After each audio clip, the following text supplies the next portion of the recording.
guys, Shane here with One Shift at a Time again. How are you doing? It's week 13, we're doing the power rankings. Hope you enjoyed that new intro. It's a bit of a suggestion, also a suggestion that I maybe change the format of the power rankings, so let me know how you like this. This is more like the way I did the gradings earlier this week. So we're going to start off with the East as usual, and then number 8, the New Jersey Devils, and they're starting to find themselves at home here in that bottom position. Used to be the Sabres' home, but when you lose 9 straight games, you earn last in the division in your power rankings. They are challenging Buffalo for last place in points as well, as they're only 1 point up, and they've played. They do have a game in hand though. So number 7 is those Sabres for this week. We'll see. Somebody else is challenging for number 7 as well. The trade line has been pretty good for them. They had big wins over the Penguins and Bruins, but they also had a couple big losses to the Bruins. So we'll see how that goes. I love the audio. If you haven't heard the audio of the Bruins commentator talking about what a dumpster fire the Sabres are, and then listening to him in about the last 5 to 7 minutes of the game when they're down 4-1, it is quite humorous. Number 6, we do have the Philadelphia Flyers. They're barely holding on to number 6. They're the team that I said may be challenging for number 7. They've only got 2 wins in their last 10 games. They're free-falling out of the playoffs, free-falling in the power rankings, and they're starting to join those embarrassing teams at the bottom of the East. Number 5, we have the Rangers. They are continuing to love their role as spoilers, winning games here and there against teams that are fighting for playoff spots. So they're 6 points back of Boston, but they have played 2 more games, so they're not fully out of it yet, but definitely starting to run out of time. Number 4, we have the New York Islanders. They had 2 wins and 2 losses this week, so just a ho-hum week. It slows them down a bit. They do only have 8 games left, though, so they do need to solidify their position, but 4 of those 8 games are against 2 are against Buffalo and 2 are against New Jersey. So, and we have the number 3 Boston Bruins. They have 6 straight wins after that trade deadline until they finally lost that game against the Buffalo Sabres. They kind of came back and made it a little closer than it was at times in that game. But it is the first time they've lost to the Sabres this year too. They were 5-0. They're now 5-1 against them. So not the worst. And they are picking a good time to heat up. Number 2, we do have the Washington Capitals. They had a couple big wins over the Islanders here, as we mentioned, and it put them back on the winning path. They've won 4 of their last 6, and Ovechkin, he also only has 8 games to get 6 more goals.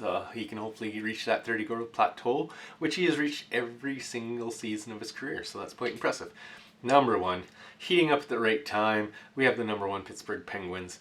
This is the most under-the-radar team I think I've ever seen with Crosby as captain for those Pittsburgh Penguins. They are totally under the radar, and as I've said before, I would really watch out for them in the playoffs. That is still a very dangerous team. So they do have 2 tough games coming against Boston, so we'll see how those goes. That could be a big preview of the first round. We'll see you in the Central. Alright, here we are in the Central, and no surprise in the number 8 spot, we're going to stick with Columbus. Wow, they sure have dropped this year. Started off with such a positive outlook, and just really bad now. They, 3rd week in the bottom, I think, 3rd week at number 8 here. They've lost 7 of their last 8. It's just been really bad. It seems Tortorella wants to make the current scapegoat Max Domi, as he's been the healthy scratch for 2 weeks. I think they really need to get rid of Tortorella. It seems like he is poison in that dressing room and doesn't seem to be getting along with any of the players. So, number 7, Detroit. Hey, they lost 3 of 4 this week to Dallas, which is going to help Dallas more than it hurts Detroit because the positioning they're in. But they're just playing for pride now, and I think that they can play spoiler. They have a couple games against some teams in the top 3, which could really decide where they finish. As I said, Dallas will finish on the outside looking in, so maybe they can get some moral victories. Number 6, we do have Chicago, the Chicago Blackhawks. They lost 2 of 3 to the Predators this week, which is one of the teams they're chasing. The Predators, of course, sitting at 4th right now in the Central. You can't lose 2 of 3 to the team you're chasing. That's gonna really hurt it. And what else is also really hurting is that Dallas is also winning their games. So Dallas is now past them too. So they're making the playoffs is looking a little cloudier than ever. That's for sure. Number 5 is those Dallas Stars. They're won 5 of their last 6, which has really helped them move up the rankings here and putting them, I believe, just outside the playoff picture. And they have a game in hand on the Nashville Predators. So things are definitely looking a lot better in Dallas. They do have a really tough schedule coming up, though. in their final games. They do have 3 games against Tampa and 2 games against Carolina, so those are going to be big but good tune-ups, because that could really push them and make them play in their playoff form, and that could help them come playoff time. Number 4 is the 4th place Predators in the Central. They are holding on. They're getting challenged by Dallas and the Blackhawks. They got a little bit more breathing room ahead of the Dallas this week, the Blackhawks. But the Dallas is right behind them, and as I said, has have that game in hand. They only have 7 games remaining too. 2 of them are against Florida, and 2 of them against Carolina. So again, not easy for them either. So this is going to be very exciting coming down to the end. And then we have the top 3, the same as last week. Number 3 is the Tampa Bay Lightning. They lost to both Carolina and Florida this week. That keeps them behind those teams in the power rankings. And the top 3 in this division, as I said, they could go anyway. Coming down the stretch, they're all playing really big games, and the orders can change big time. It could be some pretty exciting hockey leading up to the playoffs. It's only like 2 weeks left.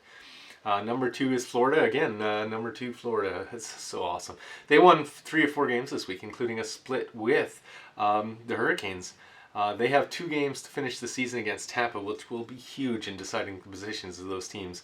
Wouldn't a Battle of Florida be exciting? I mean, I wouldn't have thought that, but a Battle of Florida in the playoffs. So cool. Number 1, the Hurricanes. They retained their top spot again this week. Just they split both games this week. They had 4 games. They split with Tampa and they split with Florida. So both the teams that are right behind them, managing to keep their distance ahead of them. This is going to be a crazy division coming down the stretch. So exciting to watch. All right, guys, we'll see you in the West. All right, here we are in the Central, and somebody took it. Somebody took the Anaheim Ducks number 8 spot, and you guessed it, it's the San Jose Sharks. They stole that. They stole that spot fair and square, and going on an 8-game losing streak, that's going to do it. You just can't do it. I mean, they were starting to turn it around. They were starting to look good, and they've thrown that all out the window. Losing 4-0 and 4-1 to the Ducks too. I mean, those are games that need to be closer than that when you're playing the other bottom feeder. Speaking of the other bottom feeder, number 7 is the Ducks. And they move out of last not because of their play, but merely the horrible play of the San Jose Sharks.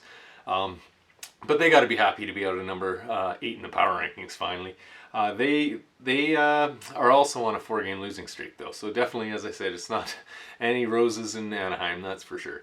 Number 6, the Kings. They're also on a 2-game losing streak, and this is the most lopsided division in, I think, the whole league. It is just ridiculous how the bottom 5 teams are just not in the same league as the top 3 teams, and we're going to get into that a little bit more, but unfortunately the Kings are just not playing the hockey they need to make the playoffs. So number 5, this one was a toss-up, but I did go with the St. Louis Blues. The St. Louis Blues are going to take this spot. And the Coyotes, as I said, it was a toss-up because they both had a very similar week.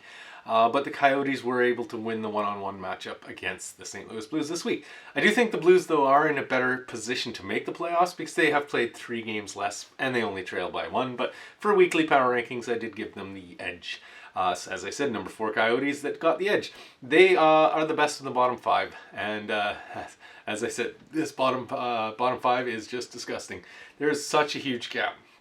There's an 18-point gap between 4th and 3rd in this division.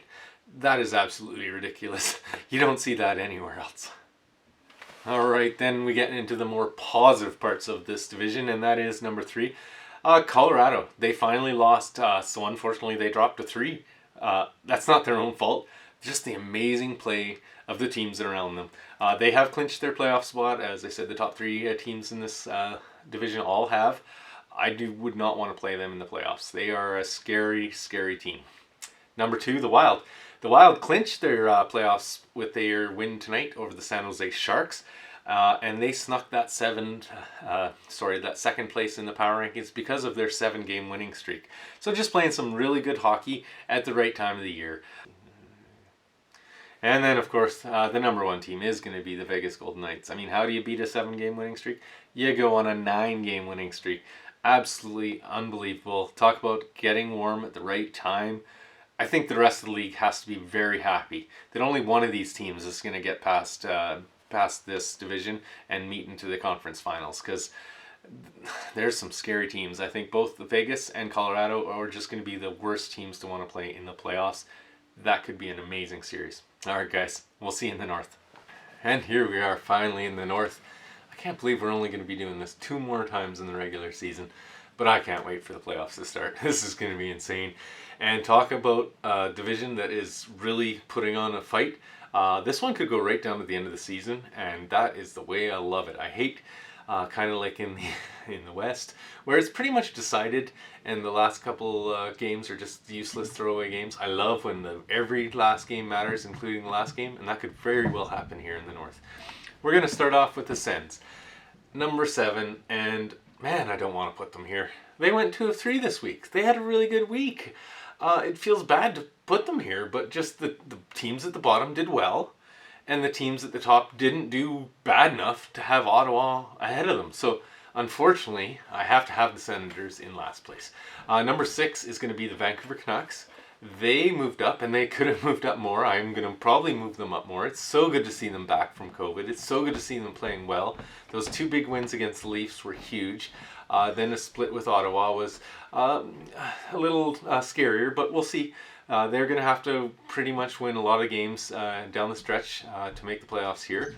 Then we're going to go with number 5, the Montreal Canadiens. They are in 4th place, but they are not playing like it.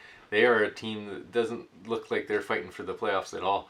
They have had 4 games against the Flames in the last week and a half, and they've only managed to get 2 points out of all 4 of those. So it's getting pretty dire. They're still in it, but they have 2 teams now chasing them.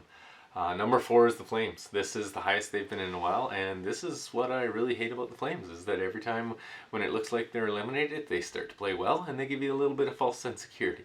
They're still sitting with about a 13% chance to make the playoffs, so it's still not really likely, but it is good to watch, and it's finally good to see them play good under Sutter. And then at number 3, we do have the Winnipeg Jets. They had a real chance to catch the Toronto Maple Leafs this week and put themselves into 1st place in the North, but they definitely came up short. And unfortunately, I'm seeing a lot of what I saw in the playoffs last year when Calgary absolutely destroyed them, is that they just don't have the physical toughness, and that's being shown against Toronto again, that they're just not a tough enough team. And that's what you really need in playoffs. God, I hope they prove me wrong, as I said in the other one. But we'll see. They really need to get some guys that can really lower the boom. Number 2 is the Toronto Maple Leafs. They finally snapped that 5-game losing streak. But they win 2 games in a row against the Winnipeg. Those were huge games, and they needed to win them. But it's not quite enough to regain their top spot in the division. That is going to bring us to the number 1 team, the Edmonton Oilers. And they did have a slow week this week. They only played the 2 games. It was a split at home with the Montreal Canadiens. They probably could have won both. I think if most Oiler fans were asked, they probably wouldn't want to admit it, but I think they would rather the Flames or the Canucks make the playoffs over the Canadiens, because they've definitely played better against both those teams than they have against the Canadiens. It seems to be they are a bit of a thorn in the side of the Canucks. And McDavid was able to break out in the last game, but he's been held off the score sheet most of those games. Once again, I can't thank you guys enough for watching this and sharing this around. If you can like it and subscribe and share again, I can't thank you enough. It really helps me, and I really thank you for it. You guys have yourselves a great week, and we will see you on the next episode.